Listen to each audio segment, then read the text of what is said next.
साथियों नमस्कार, मैं लोकेश दवांगन इस वीडियो में आप सभी का स्वागत करता हूं। जब भी हम अपनी जिंदगी अच्छी बनाना चाहते हैं या ज्यादा सफलता प्राप्त करना चाहते हैं तो लोग कहते हैं सफल लोगों को देखो, उनसे सीखो, उनकी कहानियां पढ़ो, उनके वीडियोस देखो और जो सफल लोग काम कर रहे हैं वैसा आप भी करोगे तो आप भी सफल हो जाओगे। बिल्कुल सही, मैं भी ऐसा ही मानता हूं और मैं भी ऐसा ही करने का प्रयास करता हूं। पर इसके अलावा मैं एक चीज और करता हूं जो लोगों को भी करने को कहता हूं, वो ये है कि सफल लोगों की कहानियों से वो अपनी जिंदगी में क्या क्या अच्छा करके सफल हुए हमें सीखने को और देखने को मिलता है। पर हम इंसान हैं, गलतियों के पुतले हैं, हम गलतियां करते हैं। पर ऐसी कौन सी गलतियां हैं जिनको करके हम असफल हो सकते हैं, ये सीखने को मिलता है असफल लोगों की कहानियों से, और हमें वो भी देखना चाहिए। आज मैं कुछ ऐसे असफल लोगों की कहानियां बताने वाला हूं जिन्हें भगवान ने टैलेंट और अवसर भर भर के दिए और शुरुआत में उन्होंने सफलता भी प्राप्त की, लेकिन बाद में वो असफल हो गए या जितनी बड़ी सफलता प्राप्त करनी चाहिए थी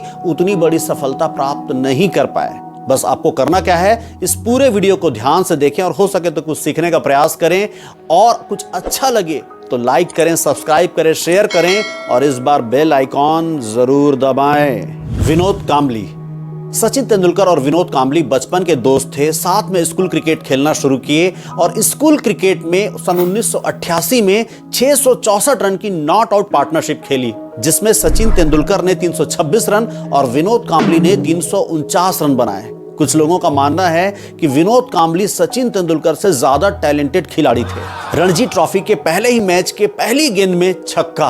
टेस्ट क्रिकेट में सबसे तेज गति से 1000 रन बनाने का भारतीय रिकॉर्ड। शुरुआती 7 टेस्ट मैचों में 2 दोहरा शतक को मिलाकर 4 शतक, टेस्ट में 54 और फर्स्ट क्लास मैचेस में 60 का औसत रन रेट। दिग्गज स्पिनर शेन वॉर्न की 1 ओवर में 21 रन। 21 साल की उम्र में पहला टेस्ट क्रिकेट और केवल 14 मैचेस। इतना शानदार खिलाड़ी और 23 साल की उम्र में आखिरी टेस्ट मैच और उसके बाद वापसी का रास्ता खत्म, और आज केवल 30,000 रुपए के बीसीसीआई के मासिक पेंशन पर जीवित हैं और काम की तलाश में भटक रहे हैं। ऐसा क्यों? आखिर ऐसा क्यों हुआ? भगवान ने सचिन तेंदुलकर और विनोद कांबली दोनों को न टैलेंट देने में कोई कमी की, न ही अवसर देने में, पर हम अपनी जिंदगी बनाते हैं अपने कर्मों से। वैसे देखा जाए तो 20-21 साल की उम्र दोनों ही खिलाड़ियों के लिए जिंदगी को जीने के लिए था या एंजॉय करने के लिए था, लेकिन सचिन तेंदुलकर क्रिकेट मैच खेलने के बाद वापस जाते, फ्रेश होते और फ्रेश होने के बाद वापस फील्ड पर आते और प्रैक्टिस करते कि आज दिन भर मैंने क्या क्या गलतियां की थी, उन्हें याद करते और उन्हें सुधारने की कोशिश करते थे। लेकिन विनोद कांबली मैच खेलने के बाद आज बहुत अच्छा रन बनाया है, चलिए पार्टी करते हैं, पार्टी करने चले जाया करते थे। उनकी संगत ऐसे ही लोगों से थी। हमारे पास परिवार चुनने की आजादी नहीं होती, लेकिन दोस्त चुनने का फैसला केवल और केवल हमारा होता है। और तुरंत में देखा जाए तो इससे कोई नुकसान भी नजर नहीं आता कि भाई अच्छा मैच खेले, शाम को गए और पार्टी कर लिए। लेकिन ये एक दिन हो तो कोई बात नहीं, रोज रोज होने लगे तब। लेकिन सचिन तेंदुलकर ने प्राथमिकता सेट की कि मुझे क्रिकेट खेलना है और सिर्फ क्रिकेट खेलना है, पूरा जीवन इसी में लगाना है, और वो धीरे धीरे क्रिकेट खेलते खेलते क्रिकेट के भगवान बन गए और आज इतना पैसा कमा चुके हैं कि आने वाली कई पीढ़ियों के लिए पैसा इकट्ठा कर चुके हैं। और विनोद कांबली आज केवल 30,000 रुपए। क्यों? क्योंकि विनोद कांबली जब काम करने की उम्र थी तब वो एंजॉय कर रहे थे, और आज जब एंजॉय करने की उम्र है काम की तलाश में भटक रहे हैं। और अब सचिन तेंदुलकर जिंदगी भर एंजॉय करने वाले हैं, क्योंकि जब काम की उम्र थी उन्होंने केवल और केवल काम किया, क्रिकेट खेला। युवराज सिंह, मेरे सबसे पसंदीदा खिलाड़ी में से एक युवराज सिंह, जब खेलते थे तो ऐसा लगता था देखते ही रहें। 6 गेंद पर 6 छक्के।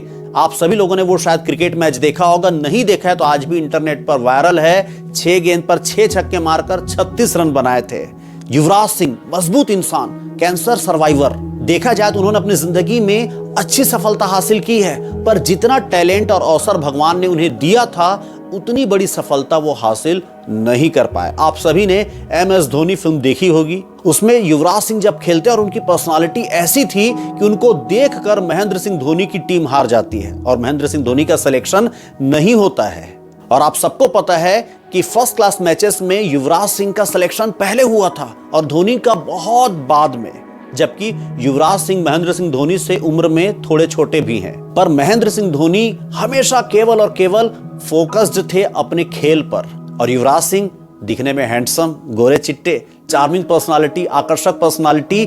जब वो घर से निकलते रहे होंगे तो 100% ढेर सारे लोग उन्हें डिस्ट्रैक्ट करने के लिए तैयार बैठे रहते होंगे। और युवराज सिंह भी क्या हुए, डिस्ट्रैक्ट हुए। ढेर सारी लड़कियां, गर्लफ्रेंड्स, ठीक, पार्टीज और जिंदगी को एंजॉय करना, इनमें रम गए और क्रिकेट से शायद फोकस थोड़ा सा कम हो गया। और महेंद्र सिंह धोनी ईमानदारी से खेलते रहे और आज महेंद्र सिंह धोनी ने भी इतने अरबों रुपए कमा लिए कि आने वाली कई पीढ़ियों के लिए पैसा इकट्ठा कर चुके हैं और आज आराम की जिंदगी जी रहे होंगे। लेकिन युवराज सिंह को आज भी भाग दौड़ करना पड़ता है अपनी जिंदगी के लिए। इसका मतलब बिल्कुल ये ना समझा जाए कि मैं पार्टी और दोस्ती के खिलाफ हूं, बिल्कुल नहीं। करना चाहिए, पार्टीज भी करनी चाहिए, दोस्ती भी करनी चाहिए। बस आप ये ध्यान रखें वो पार्टीज और दोस्ती किस कीमत पर कर रहे हैं, जिंदगी में आगे बढ़ने की कीमत पर तो नहीं कर रहे हैं ना। अभिषेक बच्चन, मेगा स्टार अमिताभ बच्चन का लड़का, बंटी बबली, गुरु और धूम जैसे सुपरहिट फिल्मों का हीरो और ऐश्वर्या राय बच्चन का पति। अरे अब इससे ज्यादा और क्या चाहिए सफलता के लिए? क्यों चाहिए? हाँ, सन 2000 में 2 फिल्में रिलीज हुई थी। पहला है कहो ना प्यार है और दूसरा रिफ्यूजी। एक के हीरो थे अभिषेक बच्चन और एक के हीरो थे ऋतिक रोशन। ऋतिक रोशन के अंदर शारीरिक कमियां थीं, उनकी रीढ़ की हड्डी थोड़ी कमजोर और टेढ़ी थी, तो डॉक्टर ने उन्हें जिम जाने के लिए मना किया था। लेकिन जब उनके अंदर एक जज्बा आया कि मुझे हीरो बनना है तो उन्होंने जिम जाना शुरू किया, अपनी जिंदगी की भी चिंता नहीं की और धीरे धीरे जिम जाकर अपने शरीर को मजबूत बनाया और शानदार बॉडी बनाया। एक पल का जीना, ऐसी उन्होंने मतलब ऐसी नहीं लेकिन अच्छी बॉडी बनाई और पूरी तरीके से फिट होकर, रेडी होकर हीरो के रूप में आए और आए तो तहलका मचाए। और अभिषेक बच्चन ने डेब्यू किया रिफ्यूजी से और उन्हें देखकर ही लग रहा था कि उन्हें यह फिल्म परोसी गई है। एक्चुअल में सफलता उनके लिए ज्यादा आसान था। वो अमिताभ बच्चन के बेटे थे, इतने बड़े मेगा स्टार के बेटे थे। हर दर्शक चाह रहा था कि अभिषेक बच्चन कब पर्दे पर आए और हम फिल्म देखने जाएं। उसके बाद भी उनकी फिल्म फ्लॉप हुई क्योंकि वो शायद अपनी जिंदगी से संतुष्ट थे। जैसा है वैसा चलने दो, अरे क्या जरूरत है चेंज होने की। शायद हर चीज को टेकन फॉर ग्रांटेड ले रहे थे और यही सोच की वजह से शायद वो अपने आप को डेवलप नहीं कर पाए।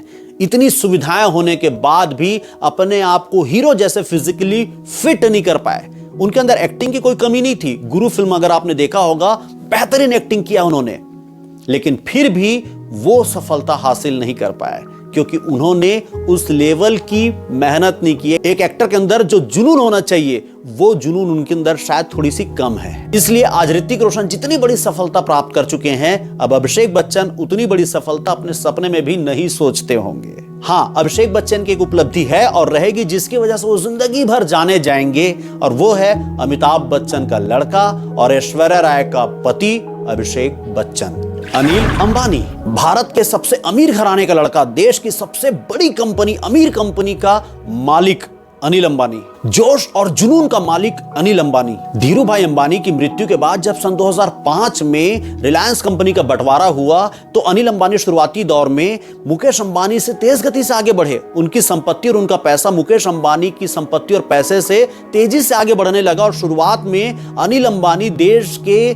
तीसरे नंबर के सबसे अमीर आदमी थे। लोग तालियां बजा रहे थे और इसी से उनका आत्मविश्वास बढ़ता गया, लेकिन धीरे धीरे उनका यह आत्मविश्वास अति आत्मविश्वास में बदल गया, ओवर कॉन्फिडेंस में बदल गया और इसकी वजह से उन्होंने ढेर सारे प्रोजेक्ट्स, ढेर सारे बिजनेसेस में हाथ डालना शुरू किया और धीरे धीरे उनके बिजनेसेस में घाटे होने शुरू हुए और धीरे धीरे उनकी संपत्ति और पैसे घटते चले गए और आज दिवालिया होने की कगार पर पहुंच चुके हैं। जबकि मुकेश अंबानी धीरे धीरे एक एक बिजनेस को स्टेब्लिश करते जाते, फिर दूसरे बिजनेस को स्टेब्लिश करते और ऐसा करते करते आज इंडिया ही नहीं वर्ल्ड के सबसे अमीरों की सूची में शामिल हो चुके हैं। अब कारण क्या है? अनिल अंबानी को भगवान ने टैलेंट और अवसर तो जी भर के दिया, पर धीरे धीरे उनका ध्यान भटक गया फिल्मी पार्टीज में जाना। एक्चुअल में अब उनको लाइमलाइट में रहने की आदत हो गई थी, फिल्मी पार्टीज में जाना, मैराथन की दौड़ लगाना, कुछ हीरोइंस के साथ अफेयर्स करना। उनका अफेयर सुष्मिता सेन के साथ तो हर तरफ सुनाई दिया था। अनिल अंबानी इन चीजों में बिजी थे और मुकेश अंबानी केवल अपने बिजनेस और केवल बिजनेस में बिजी थे और इसलिए मुकेश अंबानी आगे बढ़ते गए, जबकि अनिल अंबानी का ध्यान भटकता रहा और वो खुद ही भटक गए। असफलता की कहानी। साथियों, आज हमने 4 स्टोरीज से, 4 केस स्टडीज से हमने ये समझने की कोशिश की कि भगवान आपको टैलेंट और अवसर लाख भर के दे, लेकिन अगर आपने उस टैलेंट और अवसर की कीमत को नहीं समझा, उसके महत्व को नहीं जाना और उस टैलेंट और अवसर का अगर आपने सदुपयोग नहीं किया तो उन टैलेंट और अवसरों की भी कोई कीमत नहीं रह जाती है। और ये तय होता है आपके कर्मों से, प्राथमिकताओं से, आपके फोकस होने से, आपके प्रैक्टिस से, आप उन चीज़ों का कितना महत्व समझते हैं इन चीज़ों से। और मुझे मालूम है साथियों कि आज के वीडियो से आपको कुछ ना कुछ सीखने को, समझने को ज़रूर मिला होगा। और अगर आपने यहाँ तक वीडियो को देखा है तो मुझे यकीन है आपको थोड़ा बहुत अच्छा तो ज़रूर लगा होगा। तो अगर अच्छा लगा है तो इस वीडियो को लाइक करें, सब्सक्राइब करें, शेयर करें और इस बार बेल आइकॉन ज़रूर दबाएं। लोकेश देवांगन लाइफ मंत्र, ऐसे मंत्र जो ज़िंदगी को पहले से आसान बना दें और आपको सफल होने में मदद करें। तो लोकेश देवांगन लाइफ मंत्रा को देखते रहें और अभी तक देखने के लिए धन्यवाद। Thanks for watching. Thank you so much. मैं लोकेश देवांगन आप सभी का धन्यवाद करता हूं।